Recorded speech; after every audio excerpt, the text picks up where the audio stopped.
Welcome back to another video. In today's video, I'm going to be talking about the Premier League from Game Week 1 to Game Week 7. Just before I start, today's video I will try to be brief about the game weeks because I don't want to waste too much time because my aim is just to make sure this video is out before Game Week 8 so that Game Week 8 onwards I can just keep doing weekly roundups. So I apologize if I've missed some of the games and if I don't give too much tactical insight on what happened in those games. But from next week onwards, it'll be more in detail per week. So, yeah, without further ado, let's get started. Game week 1 was had an exhilarating start to it. Brentford beat Arsenal by 2 goals to nil, scoring their first goals in the Premier League, and it was just brilliant to watch from a neutral's perspective. And you just love the aura around Brentford right now. To be honest, I had them for relegation. So it's not looking very good right now, if I'm being honest. But yeah, Canos and Norgard started Brentford season, and Arsenal looked in disarray. Moving on to Tottenham, Manchester City. Tottenham beat Manchester City. Look, there's not much to talk about in this game. Tottenham were better. Manchester City were awful. Tottenham didn't even have to be that good to beat Manchester City. This was Tottenham without Harry Kane, and they managed to easily stroll past Manchester City. So fair play to them. It was a comfortable 1-0 win. Manchester City did not look like scoring the whole game. Moving on to Manchester United, beating Leeds by a comfortable scoreline, with the scoreline being 5-1. What a performance from Bruno Fernandes and Paul Pogba. It was brilliant to see them do so well. Mason Greenwood scoring a stunning goal as well. And fair play to Manchester United. This is, I think, their best performance of the season for me, for sure. Which is a little bit alarming if your best performance comes in your first game week. And we've had more than 10 games in all competitions. It's a bit alarming, but moving on to that later. On for the other teams, well, in other news, West Ham continued uh, their brilliant form under David Moyes, beating Newcastle by 4 goals to 2, starting the season off in good fashion. Chelsea and Liverpool outclassed Crystal Palace and Norwich. It was never in doubt for both teams.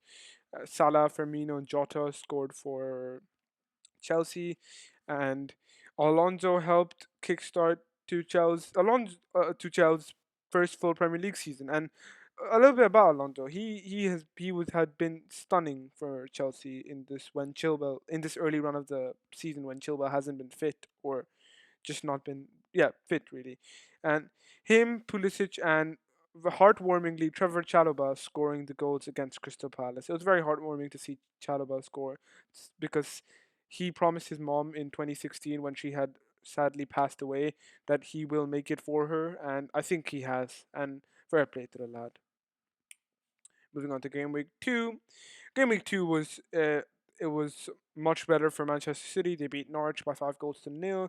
Routine 5-0 win against relegation fodder. It was never in doubt.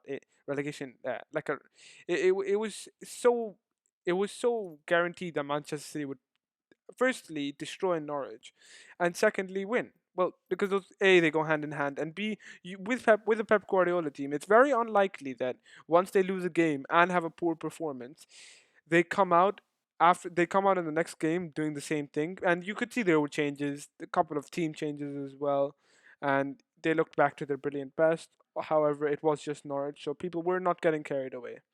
Manchester United's brilliant performance against Leeds were followed up with a typical Ole Gunnar Solskjaer Manchester United performance against Southampton, where they were lucky to get the point. David De Gea saved their blushes. West Ham continued their 4 goal start to the season, where they annihilated Leicester. Chelsea rolled over Arsenal at the Emirates, and it wasn't looking good for Arsenal. Moving on to game week 3, Manchester City beat Arsenal by 5 goals to 0, compounding Mikel Arteta, and it just re-emphasized that Manchester City had just had a blip, and they are going to be up there for the Premier League title. Not that that was in doubt, but it just told a couple of people that did doubt it that they're here to contend, not just to mess around. The same goes for Chelsea and Liverpool, who played a very frantic 1-1 draw in game week 3. I was very entertained by this game. It was thrilling referee. It was there were a couple of dodgy refereeing calls. I think Anthony Taylor. I know the red card was fair in my opinion, but as a general referee, he is not a good referee for Chelsea fans, and people shouldn't be surprised that their record under him is surprisingly bad, and it's over more than just one game. They don't win a lot of games when he's the referee, and I think, but in in this situation, they would be happy to take a point out of Anfield, considering they spent more than 50 minutes without a defender, and they had to play with 10 against Liverpool at Anfield. It's pretty big. As for Manchester United, another Ole Gunnar Solskjaer performance, but a win this time. They beat Wolves thanks to Mason Greenwood individual brilliance again and again, and they were very lucky again. David De Gea saved their blushes again, but they got the win, so I guess that's all that matters. And onto Crystal Palace scoring their first two goals under Patrick Vieira, just about getting a very important point for him against the informed West Ham side, who for some reason don't do well against Crystal Palace, even when they've had similar starts to how they had started the season. They just don't perform against Crystal Palace. And Gallagher had a Vieira-esque performance, so fair play to him. And you can see the passion that the guy has. Fair enough. Tottenham continued their perfect start without conceding a single goal, beating Watford by 1 goal to nil.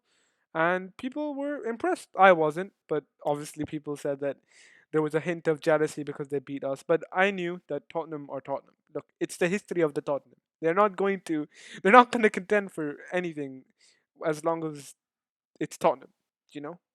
So, yeah. Sorry, no, they're only going to contend. They're not going to win anything. I beg your pardon. They're good contenders. They're not winners. Moving on to Game Week 4, I think the look every game in this game week was irrelevant to be honest, and that says something because there were big wins for Liverpool and Manchester City against tough opposition in Leeds and Leicester respectively, both away games for both teams, and Chelsea r- rinsed past Villa in not the best performance but a good scoreline. However, I think the biggest game of this game week was Cristiano Ronaldo coming back to the Premier League on a global like Premier League level. The viewership this man brings is incredible, and it's it was nice to see Cristiano back. I have nothing but respect for him, and I think he is up there in the top two footballers ever to play the game. And Man United were awful again against Newcastle, but again, Cristiano, when you have Ronaldo in your team, he covers you out, covers your mistakes up a lot, and he bails you out of trouble quite often, as he did again, scoring a brace on his debut. So fair play to Cristiano. Moving on to Game Week 5, and I apologize, we've sped through this as quickly as I possibly can because I need to keep this video around about 10 to 11 minutes so that it's not too long for you guys. But moving on to Game Week 5, uh, Manchester City's form took a huge their good form took a huge hit, dropping points at Southampton in a game where they showed similar vibes to that Spurs performance, except this time they were lucky that VAR isn't blind, and VAR saved them and kind of cost them because of Raheem Sterling's late unfairly disallowed goal, in my opinion. But I think generally speaking, the draw was a good result. It was a fair result even. West Ham were very, very unlucky against Manchester United, and Noble should score that penalty against Davide, who hasn't saved. I think before that hadn't saved a penalty in like 36 attempts or something ridiculous like that. And in May, literally this year in May has had 11 Villarreal players, including the goalkeeper, score penalties on him. So someone like Mark Noble should score. He didn't. Lingard scored in the 89th minute against his former club, and it was a lucky win again for Man United, with obviously Ronaldo scoring again. But um, Chelsea put behind an awful first half against Tottenham to beat Tottenham by 3 goals to nil. They were awful in the first half, but Thomas Tuchel's like reactivity was essential because he understood something was wrong, and taking Mason Mount off was controversial, but it really really helped them. So fair play to Tuchel. Moving on to I think the biggest game week in terms of fixtures and results. Well, we start off with Manchester City beating Chelsea 1 goal to nil. I think this was Chelsea's worst performance under Thomas Tuchel, even because I'm not going to count the West Brom one because it's an anomaly of a game where the red card changes the dynamic. But I'm talking as a performance against a big team. This was the worst one. They were awful. They created absolutely nothing, and Manchester City should have been 3 or 4 nil winners. And it was a brilliant performance from Pep Guardiola's men, responding to those critics with in brilliant fashion, so fair play. And in rather comical style, Bruno Fernandes missed a penalty. Aston Villa scored a late winner. Ronaldo was mocked by Martinez. Emi Martinez he gave the whole Old Trafford. He just mocked the whole stadium, and it was hilarious to watch. And it was a very very frantic end to the game. And Aston Villa walked away with 3 points at Old Trafford, ending Man United's unbeaten start to the season, and showing what happens when you do the basics of football correctly. That's all you have to do against Manchester United to beat them right now. It's the basics. Um, in I think arguably one of the games of the season, Brentford drew 3-3, continuing their brilliant start to the Premier League season. Fair play to Brentford. They've been excellent, and they took a point off Jurgen Klopp's men in a frantic game. So they went 1-0 up, then it became 1-1, then it became 2-1, then it became 2-2, then it became 3-2, and there was a chance that Salah had through on goal to make it 4-2 in I think the 75th minute, which would have ended the game. But then Brentford held their nerves. Salah missed that chance, and they went up. And 7 minutes later, they scored against Liverpool to make it 3-3, and they took a brilliant point. So fair play. Arsenal beat Spurs 3-1, and this was where I think the project that Arteta has was shown in very good style. I think the second goal epitomizes the risk this team takes, and it almost shows that when they have a complete team and when they have team players that are matured, this team can do damage to any team in the world. And Tottenham's brilliant start to the season was officially ended. It had been a poor 2 games, an awful 2 games, if you would say, losing 3-0 to Palace and 3-0 to Chelsea. But again, 3 goals to all London clubs. So in this 3 game span, they've conceded 3 to Crystal Palace, a Crystal Palace side who haven't won under Vieira until that fourth game week, 3 to Chelsea, and 3 to an Arsenal side that had just won 2 games by the score of 1. And they scored 1 goal in that time. So all that hard work Nuno put in was diminished immediately after the sixth game week. And the last game week was game week 7. Viva Ronaldo was ended. It wasn't ended. Look, Martial scored a very, very good finish, and the build-up play was sensational. That was very good play. In isolation, that goal looks brilliant. But when you look at the general play that Man United have had in the last 6 game weeks, barring game week 1, they have not had a good. That midfield, it's not been good. It hasn't been good for 6 game weeks, and I don't know why Ole Gunnar Solskjaer doesn't see it. I can see it. My my blind grandma could see it. All my friends can see it. I don't know what he's doing. The whole world can see it for that matter. That McFred or Fred and McTominay shouldn't be playing full stop. People are saying, oh, it should be McTominay and Pogba. It just shouldn't, though. You have no footballing knowledge if you're going to tell me McTominay and Pogba can play in a 2-man midfield. You have no footballing knowledge if you think that can happen over a 38 game season. And Townsend sued Man United at Old Trafford. It was hilarious. It was so simple. What Everton did, Everton should have won. Tom Davies should have scored. He didn't, and well, it. I guess it could have been worse for Man United when you think about it. Considering Tom Davies passed it to Yerry Mina in the 88th minute, I don't know what he was thinking, but yeah. Timo Werner was electric in that 3-1 win against Southampton. A much needed 3 points for Thomas Tuchel. Under a little bit of scrutiny, not too much, obviously. Look, he has a lot of good credit in the bank with the board and the fans because of the Champions League run, the FA Cup run, the Premier League form that he's had. He's lost like 2 games of Premier League football, full stop. Uh, so like it's incredible, and he's played Liverpool, Man United, Man City, Tottenham. He's played big teams in the span, and Arsenal as well. So fair play. And I think in the most important game of the season, Liverpool drew 2-2 with Manchester City. Liverpool were awful in the first half, but unlike Thomas Tuchel's Chelsea, in the second half, they responded, and boy, did they respond. Mane responded for Liverpool, making it 1-0. Then Foden silenced Anfield. Salah became Lionel Messi. And a word on Mo Salah, he's the best football player in the Premier League and possibly the world, along with Karim Benzema, Robert Lewandowski for me. As I'm talking performances as well as goal contributions. So it's not just being like a Ronaldo or Messi where they haven't been good this season. And Ronaldo hasn't even look. He scored the goals at the end of the day, but I'm talking performances. Benzema and Salah and Lewandowski have been sensational, and Salah's up there for sure for me. And his brilliant goal should have been the winner, but De Bruyne was brilliant, and he was awful in the game.